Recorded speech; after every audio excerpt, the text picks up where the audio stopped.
भोग से ही उसका क्षय होगा, उसके भोगे बिना गति नहीं है।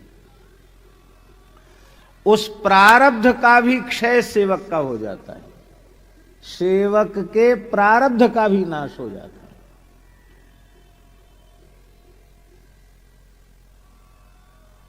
अब बोलो सेवा की कितनी महिमा है। इसकी जितनी महिमा उतनी कठिन है, जितनी इसकी महिमा है उतनी ही सेवा कठिन है।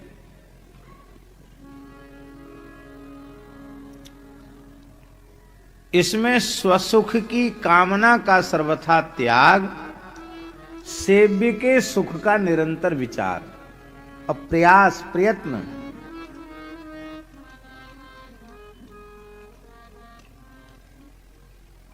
सूर्यश्याम गौशाला की स्थापना हुई चंद्र सरोवर। तो सूर्यश्याम गौशाला स्थापित हुई, एक बछड़े से गौशाला स्थापित हुई। पेंट से कसाई बछड़ा लेके जा रहा था खरीद के, तो थोड़ी देर चंद्र सरोवर पे वही बछड़ा बांध दिया, वहीं बैठ के सुस्ताने लगा। बाबा श्री ठाकुरदास जी की दृष्टि पड़ गई। बाबा पहचान गए, कसाई है। भैया काय को ले जा रहे हो यहां से? वो कुल मिला के वो चर्चा क्या हुई उसकी करने की कोई आवश्यकता नहीं है।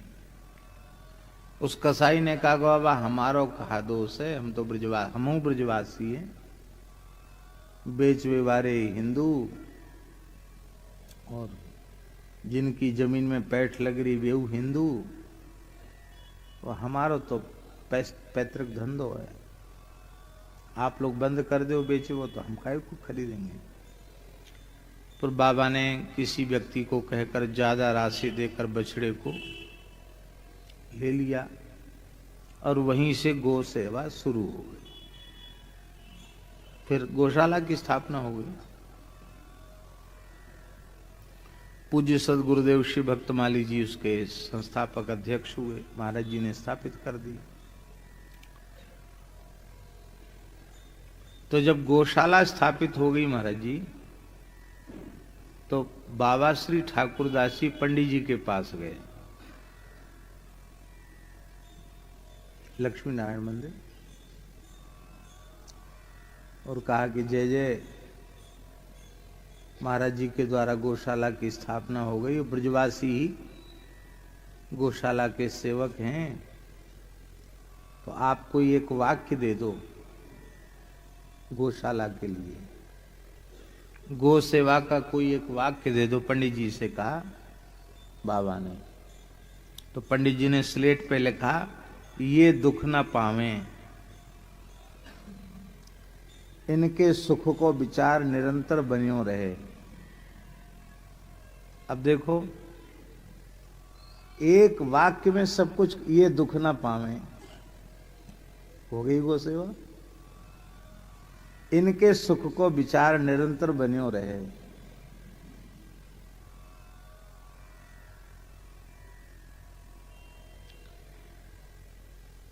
सेव्य को सुख नहीं मिला तो हमारी सेवा किस काम की?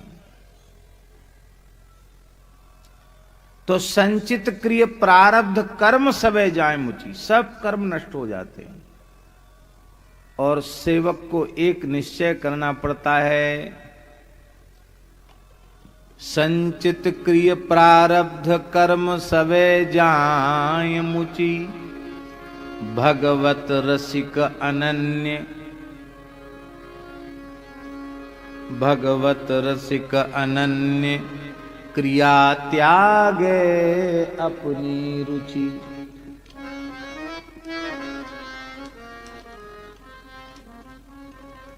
आओ, कल से हमारे रसिया बाबा को 2 दिन कथा सुनानी है, कल और परसों। विराज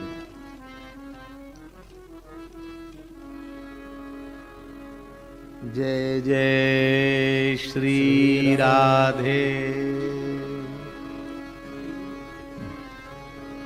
प्यारे राधा वल्लभ लाल, मन रखियो अपने चरणन में। वाह।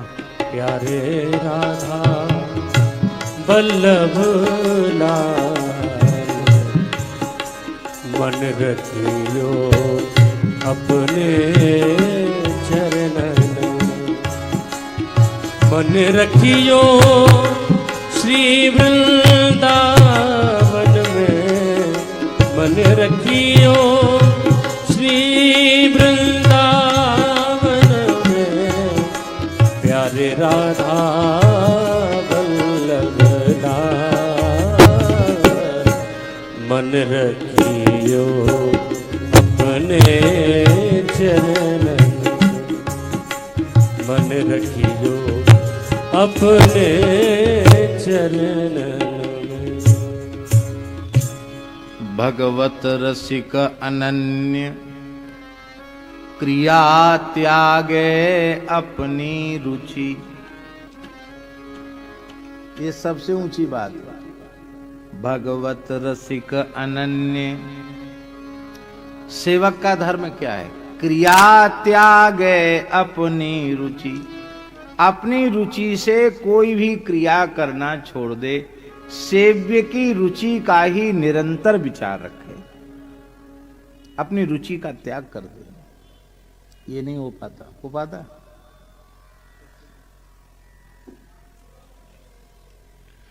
अपनी रुचि का आग्रह हम सब में बना रहता है। और श्री सेवक जी महाराज कैसे सेवक जी हुए? सेवक धर्म कैसा प्रकट हुआ सेवक जी में कि उनका मूल नाम ही खो गया।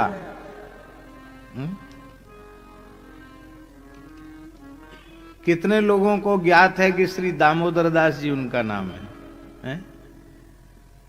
सब सेवक जी, सब सेवक जी।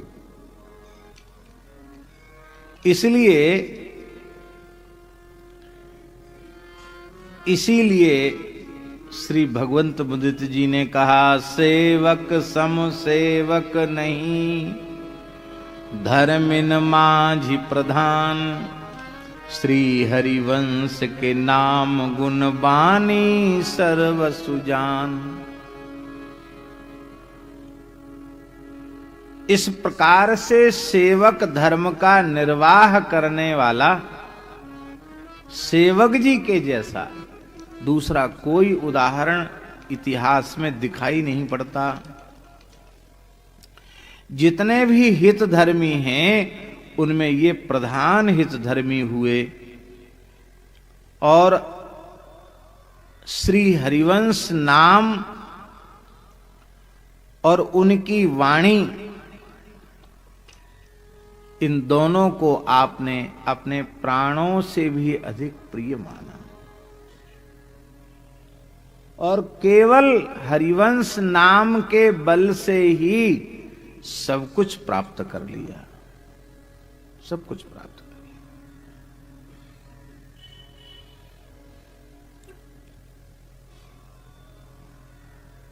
एक नाभाजी की भी स्फुट दोहावली है, स्फुट दोहावली, भक्तमाल से अलग। भक्तमाल से अतिरिक्त भी नाभाजी की रचनाएं प्राप्त होती हैं। तो नाभाजी की स्फुट दोहावली का एक दोहा है, भक्त के नाम के उच्चारण की महिमा। विलक्षण दोहा है महाराज जी। लाख बार हरि हरि कहें, एक बार हरिदास। श्री सीताराम प्रसन्न हो, भाखे नाभादास।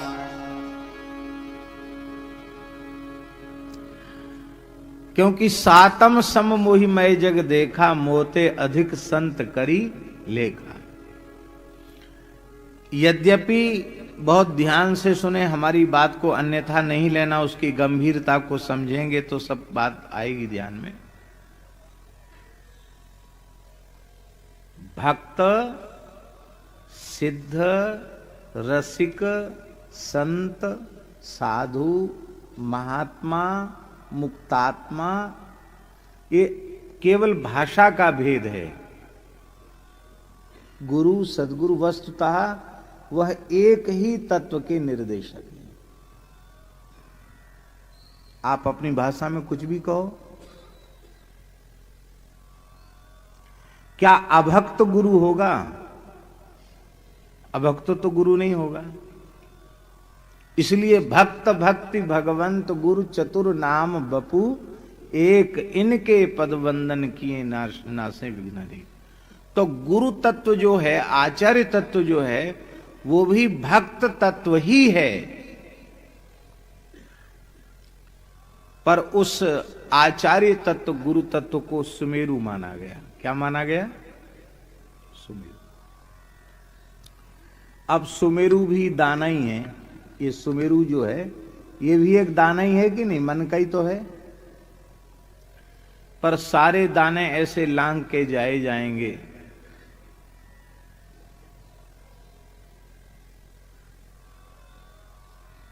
इसको नहीं लांघा जाएगा, इसको ऐसे घुमाया जाएगा। सुमेरुम नैव लंघयेत। क्यों? बोले ये गुरु तत्व है, आचार्य तत्व है। आचार्य तत्व का अतिक्रमण कोई नहीं कर सकता।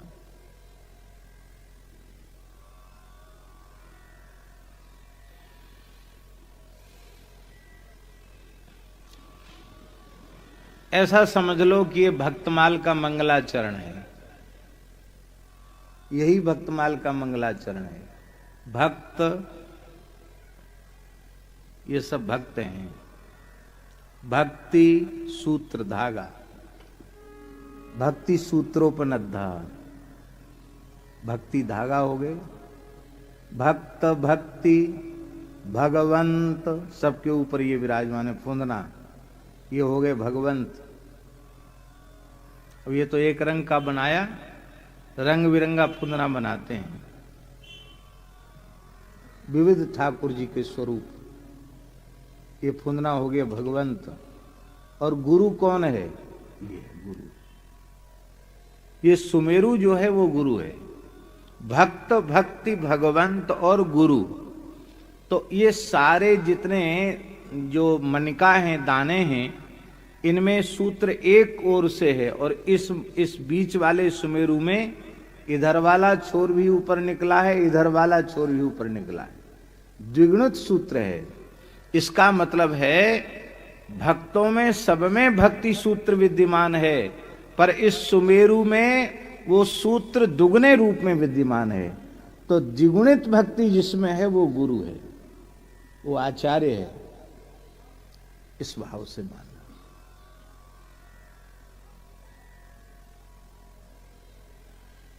इसीलिए इसकी महिमा सर्वोपरि है। और इसको प्रत्यक्ष करके श्री सेवक जी ने दिखाया। आचार्य निष्ठा का, गुरु निष्ठा का सेवक जी के जैसा उदाहरण संपूर्ण इतिहास में खोजने से मिलना मुश्किल है। अद्भुत समर्पण, क्या कहना। श्री वर्णन कर रहे हैं। गौंड देश में गढ़ा निवासा निवास, तहां बसे जू चतुर्भुज दास, तिनकी सेवक सो जू प्रीति, कपट रहित सौजन्य विनीत, उत्तम कुल द्विज प्रगटे दो, पंडित चतुर हित पुनि सो अरु हरि भक्तनि सो अनुराग सेवा करी सुचि माने।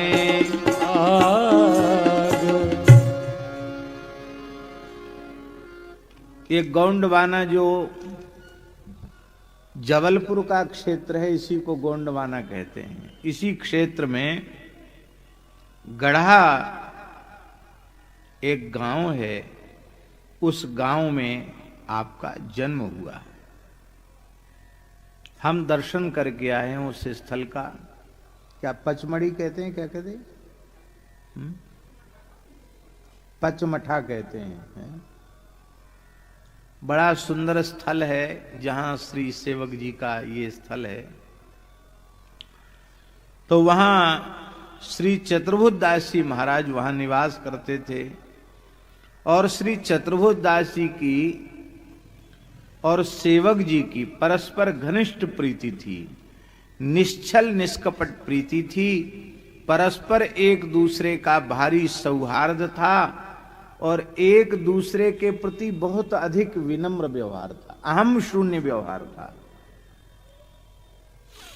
अहम शून्य व्यवहार था, विनीत व्यवहार था। दोनों उत्तम ब्राह्मण कुल में ही उत्पन्न हुए थे। दोनों शास्त्रों के पंडित थे। पंडित चतुर सुहृद पुनि सोऊ। पंडित भी थे, चतुर भी थे और सुहृद भी थे। पंडित किसको कहते हैं? पंडित माने क्या होता है? एक तो ब्राह्मण कुल में उत्पन्न व्यक्ति के अर्थ में पंडित शब्द रूढ़ ही माना जाता है। अरे पंडित जी हैं, ब्राह्मण कुल में जन्म ले लिया, अरे पंडित जी हैं, तो पंडित शब्द ब्राह्मण अर्थ में रूढ़ ही माना जाता है। पर पंडित शब्द का अर्थ है संस्कृत भाषा के अनुसार, शास्त्र के अनुसार पंडित शब्द का अर्थ है पंडा संजाता अस्य इति पंडिता। जिसके भीतर पंडा उत्पन्न हो जाए उसको पंडित कहते हैं। पंडा किसको कहते हैं? पंडा किसी व्यक्ति का नाम नहीं है। पंडा एक विशेष प्रकार की बुद्धि का नाम है। पंडा सद असद विवेकिनी बुद्धि पंडा। जिस बुद्धि में सत और असत का विवेक हो जाए उस बुद्धि का नाम है पंडा। और ऐसी बुद्धि जिसमें प्रतिष्ठित हो जाए उसका नाम है पंडित। महर्षि पाणिनि का सूत्र है तदस्य संजातम तारका दिव्य इतच। तो पंडा शब्द से इतच प्रत्यय होकर पंडित शब्द निष्पन्न होता है। माने जिसे पंडा उत्पन्न हो चुकी हो उसे पंडित कहते हैं। बंधन और मोक्ष का विचार करने वाली बुद्धि जिसे प्राप्त हो चुकी हो उसे पंडित कहते हैं। इसलिए पंडितो बंध मोक्षविद, बंधन और मोक्ष के रहस्य को ठीक से समझने वाले को पंडित कहते हैं। और संत वाणी में इसी की परिभाषा तुलसीदास जी ने दोहावली में की है।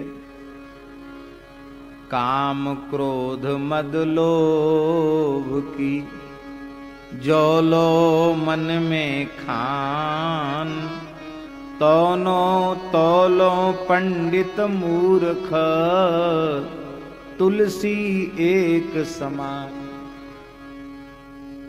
तो बंधन मोक्ष का रहस्य समझ में आ जाएगा तो जीवन में पशुता, व्यवहार में पशुता नहीं रह जाएगी, दिव्य जीवन हो जाएगा।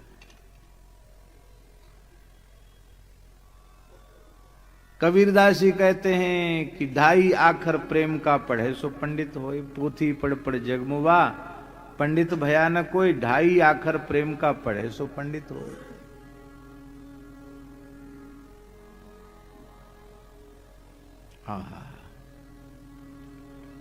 आप पंडित थे। बंधन का मूल क्या है और संसार चक्र से छूटने का मूल क्या है, इन दोनों रहस्यों को श्री चतुर्भुज दास जी और श्री सेवक जी जान चुके थे और चतुर थे। चतुर माने चतुर कौन है? राम ही भजहि ते चतुर नर। चतुर वही हैं जो भगवान का भजन करते हैं। और सुहृद, सुहृद माने समस्त जीवों के हितैषी थे। और भगवान के भक्तों से और भगवान के चरणों में इनका अनुराग था। हरि और हरिदासों में इनका अनुराग था। भगवान की सेवा करके और संतों की सेवा करके यहाँ शुचि, शुचि सेवा, शुचि सेवा माने निष्काम भाव से भगवान की सेवा और निष्काम भाव से भगवान के भक्तों की सेवा करके और अपने को धन्य भाग मानते थे, अपने अहोभाग्य का अनुभव करते थे। ये है भूमिका की तैयारी। इस प्रकार से इन दोनों महानुभावों की भूमिका बन चुकी थी। और अब भूमिका बनने के बाद अब गुरु करिवे को करें विचार, वह ना सके क्यों निर्धार।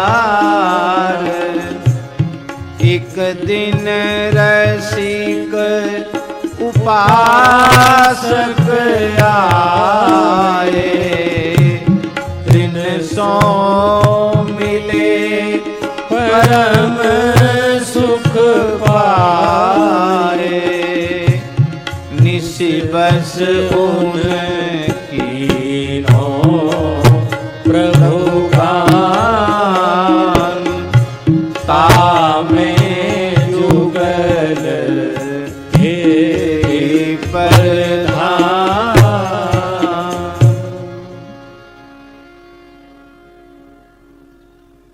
अब गुरु धारण करने का विचार इनके मन में उत्पन्न हुआ।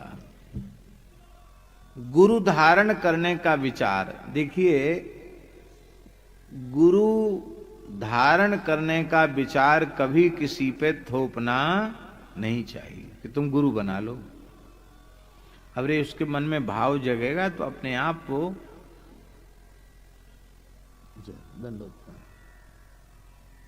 जय जय श्री राधे। कुंज विहारी मंदिर झांसी वाले महाराज जी जय।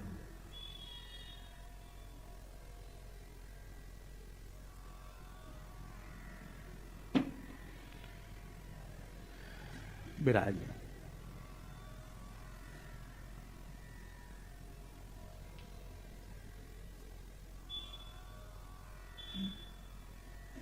एक बड़े शहर की बात है, हम जानकर व्यक्ति का नाम नहीं ले रहे हैं।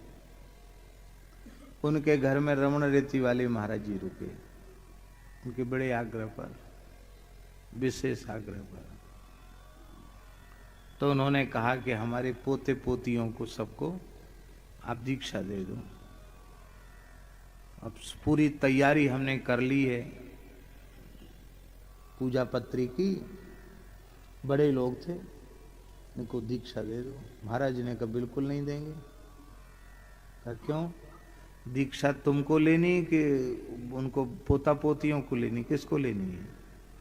तो उसने हाथ जोड़ कर कहा महाराज हमारी तो दीक्षा आपकी कृपा से होगी, आप नहीं तो आप ही तो मेरे गुरुदेव हैं। वो तो हमें पता है कि तू मेरा छेला है, भगत है, ये तो पता है हमको।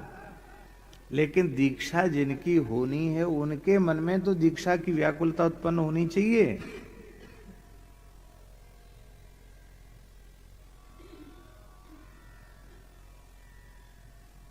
आए जाएं सत्संग में, अब उनके मन में भावना जगेगी तो हम, वो खुद कहेंगे तब हम विचार करेंगे। रमण बिहारी जैसी प्रेरणा करेंगे वैसा करेंगे। तुमने सामान ला के रख लिया इसलिए हम तुमको तुम्हारे बच्चों को दीक्षा दे दें, ये तो संभव नहीं। और उन सज्जन ने ही दास को बताया, उन्होंने बताया कि महाराज जी कुछ समय उस समय तक तो बच्चे आनाकानी कर रहे थे, हम उनको समझा रहे थे। बाद में 2-3 वर्ष के बाद वो बच्चे ही अपने आप बोले कि अब हम पूरा नियम पालन करेंगे, हम रोज माला फेरेंगे, रोज मंत्र का जप करेंगे। बोले तो महाराज जी से कहो। कहा तो कृपा हो गई।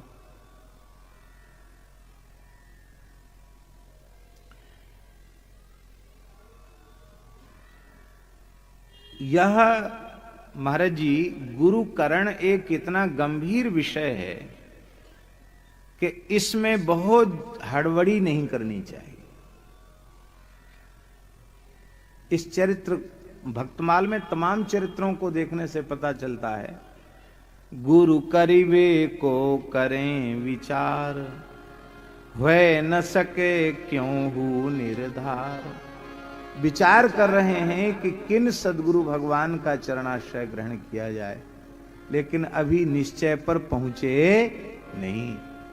ये चरित्र ये प्रमाणित करता है कि हमें बहुत हड़बड़ी नहीं करनी चाहिए।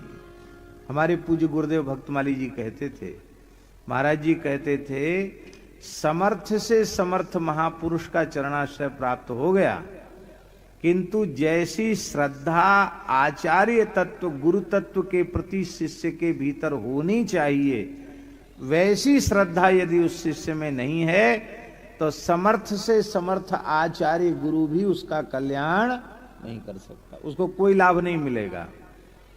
और व्यक्ति सामर्थ्य नहीं है व्यक्ति में, वो सामान्य व्यक्ति है, वस्तुतः सामान्य व्यक्ति है, लेकिन शिष्य की श्रद्धा ऐसी है कि इस रूप में साक्षात ठाकुर जी हमारा उद्धार करने आए हैं। ऐसी श्रद्धा यदि शिष्य की है तो तत्व तो वहां भी परिपूर्ण रूप में प्रतिष्ठित है। तो महाराज जी कहते हैं कि जिसको जिसके भीतर जैसी श्रद्धा होगी उसके अनुरूप उसको लाभ मिलेगा। इसलिए हमें ये निश्चय करना चाहिए कि जीवन पर्यंत हमारी श्रद्धा उत्तरोत्तर बढ़े, हमारी श्रद्धा घटे नहीं तो बड़ी हानि हो जाएगी। इसलिए खूब सोच समझ करके विचार पूर्वक तब अपना संपूर्ण समर्पण करना चाहिए। और मस्तक झुकाने के बाद फिर बार बार थोड़ी झुकाया जाता मस्तक, एक बार झुका दिया तो झुका दिया। ये भूमिका का निर्माण हुए बिना दीक्षा लेने वालों की दीक्षा प्रायः सफल नहीं होती है। इसीलिए वेद में स्पष्ट लिखा है, तस्मात् गुरुम प्रपद्येत जिज्ञासु श्रेय उत्तमम।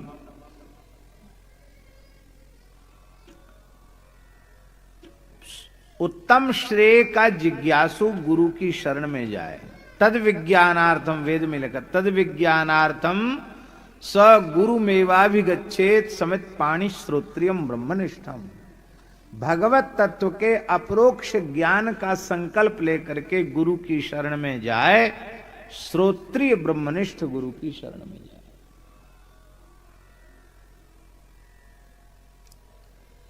और हम साधन करेंगे, नाम जप करेंगे, वर्णाश्रम व्यवस्था का आदर करेंगे, ठाकुर जी की सेवा करेंगे, सत्संग करेंगे, तो सत्संग करते करते, सदग्रंथों का स्वाध्याय करते करते अवश्य ही वह मंगलमय क्षण हमारे जीवन में आ जाएगा कि हमें गुरु खोजना नहीं पड़ेंगे, सदगुरु स्वयं कृपा करके हमें प्राप्त हो जाएंगे।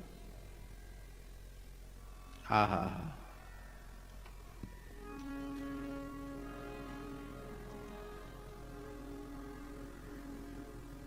देखिए, हरिराम व्यास जी के जीवन चरित्र में भगवान भूत भावन विश्वनाथ शिवजी ने काशी में साक्षात प्रकट होकर कृपा की है व्यास जी के ऊपर।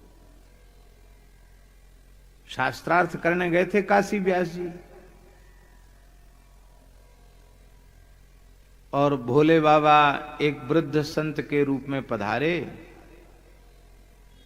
तो घर में वैष्णवता भक्ति तक थी ही, घर में पवित्र ब्राह्मण कुल का जन्म था, शास्त्रों के विद्वान थे।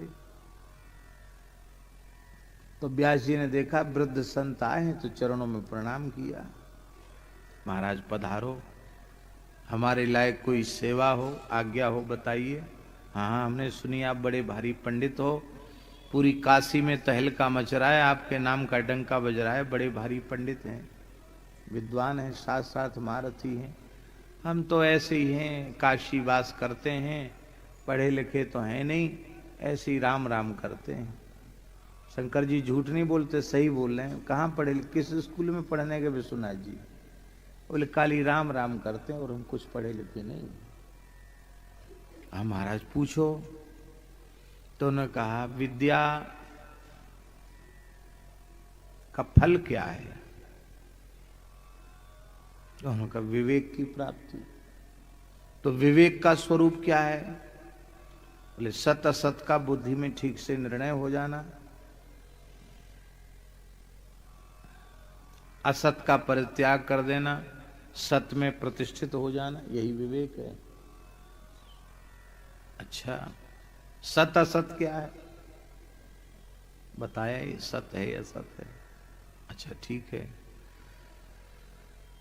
तो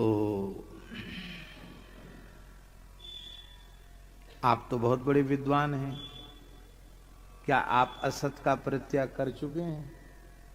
क्या आप सत स्वरूपता में प्रतिष्ठित हो चुके हैं? जो जो प्रश्न पूछते गए इनको उत्तर देते नहीं बना। समझ गए कोई दिव्य महापुरुष हैं, कृपा करने पधारे। बोले इस प्रतिष्ठा सूकरी विष्ठा के संचय में आप लगे हैं, और कितने ब्राह्मणों को शास्त्रार्थ में परास्त करने से, ब्राह्मण को शास्त्रार्थ में परास्त करना भी अपराध है, उसको पीड़ा होती है, उसको अपमान का अनुभव होता है, और उसके अपमान से आपके अहंकार का पोषण हो रहा है। तो ये आपकी अवनति हो रही है कि उन्नति हो रही है? क्या हो रहा है आपका? चरणों में पड़ गए। बोले आप कौन महापुरुष कृपा करने पधारे? विश्वनाथ जी अपने रूप में प्रकट हो गए। बोले तुम भी भूलो मत, साक्षात विशाखा जी हो, वृंदावन चले जाओ, भजन करने आए हो, भजन कराने आए हो, हैं? निकुंज रस की सरिता बहाने आए हो, ये शास्त्रार्थ के प्रपंच को बटोरने यहां नहीं आए हो। आज्ञा दे दी, लेकिन आज्ञा के बाद भी व्यास जी ओरछा आ गए, वृंदावन नहीं आए। और जब आज अतिराजत दंपति भोर इसका श्रवण किया, और फिर आकर के महाप्रभु श्री हरिवंश जी के चरणों में अपना संपूर्ण समर्पण कर दिया। धैर्य पूर्वक अवसर की प्रतीक्षा करना, और इस प्रकार से हरिदासों की सेवा करते हुए, सत्संग करते हुए वहां निवास करने लगे। एक दिन परम रसिक उपासक, रसिकों की मंडली आई, और उनसे मिलकर के आपको बड़ा सुख हुआ। रात्रि में उन रसिक संतों ने वहां विश्राम किया, और श्री ठाकुर जी की रसकेली का जुगल केली तामे जुगल केली प्रधान, वृंदावन की जो रसकेली है, युगल का जो नित्य विहार है, उस नित्य विहार संबंधी पदों का गान किया। श्री हित 84 जी के कुछ पदों का उन्होंने गान किया। उन पदों को श्रवण करके रसिकन इनकी श्रद्धा जानी।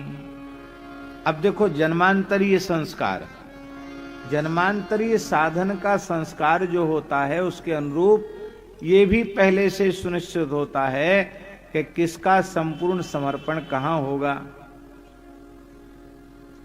पुराने संत जान जाते थे, हम लोग नहीं समझ पाते हैं। हमारे पूज्य गुरुदेव खाकचुक वाले महाराज जी सुनाते कि घर से भाग के आए तो यहां टोपी कुंज आए पहले। तो टोपी कुंज में बाबा श्री माधव दास जी महाराज महंत पद पर विराजमान थे। श्री माधव दास जी भक्तमाली, जिनसे पंडित जी महाराज ने भक्तमाल का प्रसाद प्राप्त किया था, निम्बार्क संप्रदाय के थे, बड़े विद्वान थे। श्री माधव दास जी महाराज सिद्ध पुरुष थे। तो महाराज जी भी भाग करके सबसे पहले माधवदास जी के पास आए और कहते हम टोपी कुंज में महीना भर रहे और प्रार्थना करते रहे माधवदास जी कि हमको चेला बना लो, हमको चेला बना लो। ब्राह्मण बालक हैं, आपका भी ब्राह्मण शरीर है, संभवतः ये भी उसी क्षेत्र के थे। तो महाराज जी ने जैसा सुनाया, महाराज जी बोले कि एक दिन हमने महाराज से बहुत प्रार्थना की कि नहीं आप तो हमारे ऊपर कृपा करो, अरे कम से कम कंठी बांध दो, हमारे चेला पीछे बना लेना, ऐसे ही हम महीना भर से यहाँ। तो ऐसे बोले ध्यानस्थ हो गए श्री माधवदास जी महाराज और बोले कि देखो मैं तुम्हारा गुरु नहीं हूं, तुम्हारे गुरु पहाड़ी बाबा आश्रम खाक चौक में हैं, तुम पूर्व जन्म के भी रामानंदी साधु हो। तो उन्होंने कहा श्री माधवदास जी ने, और इस जन्म में भी तुम्हारे गुरु वही हैं, पर वो कौए चेला नहीं बना में जल्दी, पर हमारा नाम ले देना, हमारा नाम ले देना कि टोपी कुंज वाले अमुक ने भेजा है, तो मेरा नाम लोगे तो वो शिष्य बना लेंगे। तो महाराज जी कहते हम आए और हमने आकर के उनसे कहा, तो महाराज जी ने फिर हमारे ऊपर कृपा की। विलक्षण बात है कि नहीं? और आज के जमाने तो भैया भग नहीं जाए कहीं, नहीं तो दूसरी जगह मुड़ जाएगा। हाँ यहीं मुड़ लो यार। हाँ तो साधना भी किस जीव की किस जन्म की है, कौन सी साधना है, उसके अनुरूप उसको पथ अपने आप प्राप्त हो जाता है।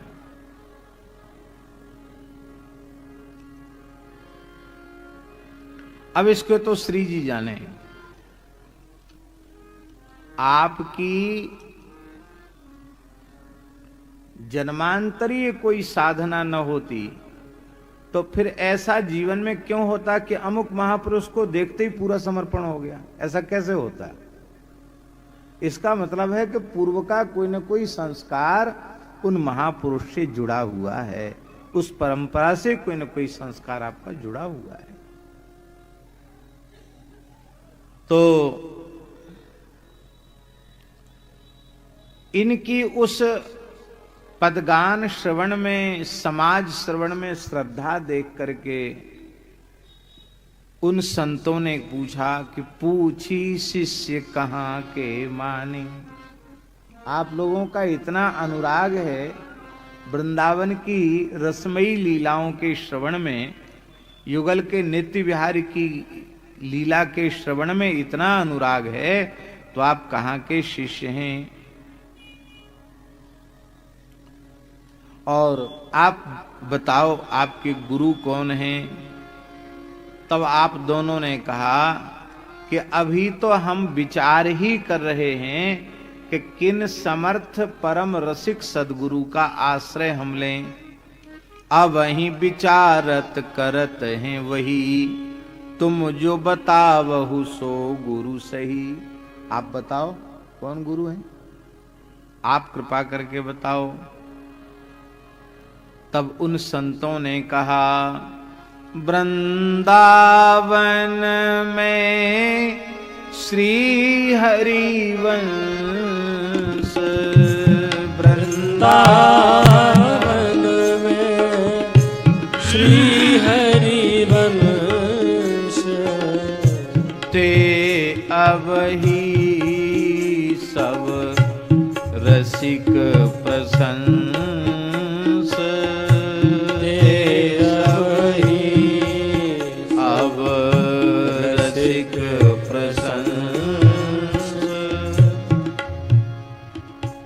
श्री वृंदावन में महाप्रभु श्री हितहरवंश जी विराजमान हैं, जिनकी वृंदावन के सभी रसिक प्रशंसा करते हैं।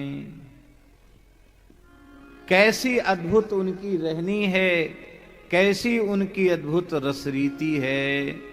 प्रीति रीति अरु रहनी सुहाई।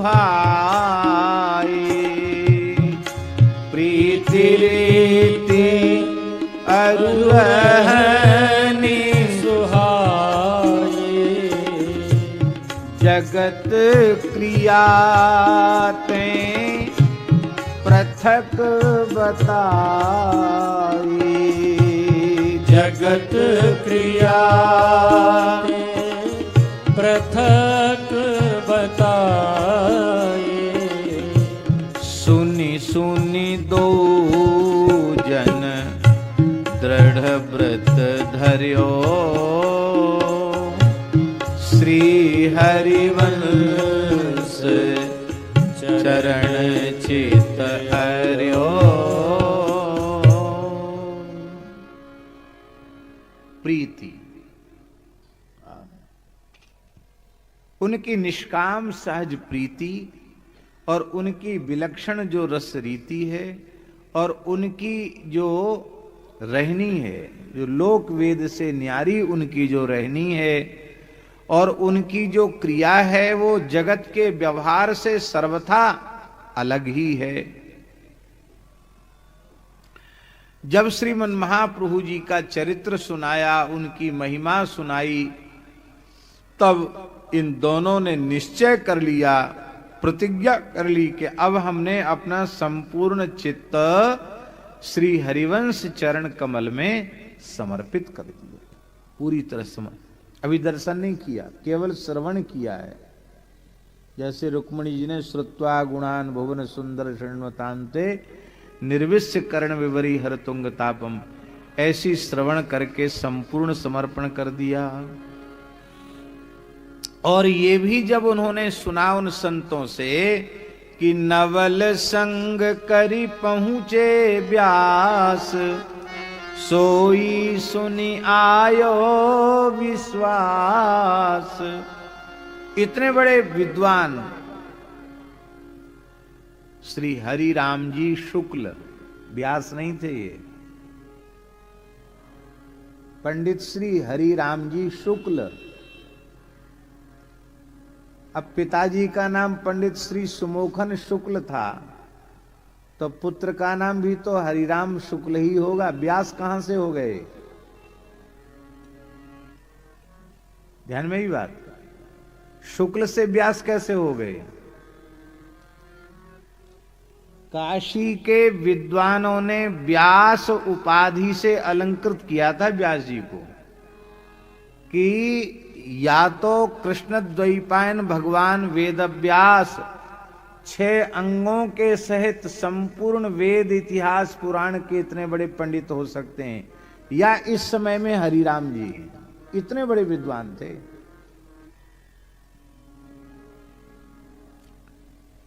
ये साक्षात इस युग के व्यास हैं, इस रूप में उनको सम्मानित किया था। तब से व्यास उपाधि इनके पीछे लग गई।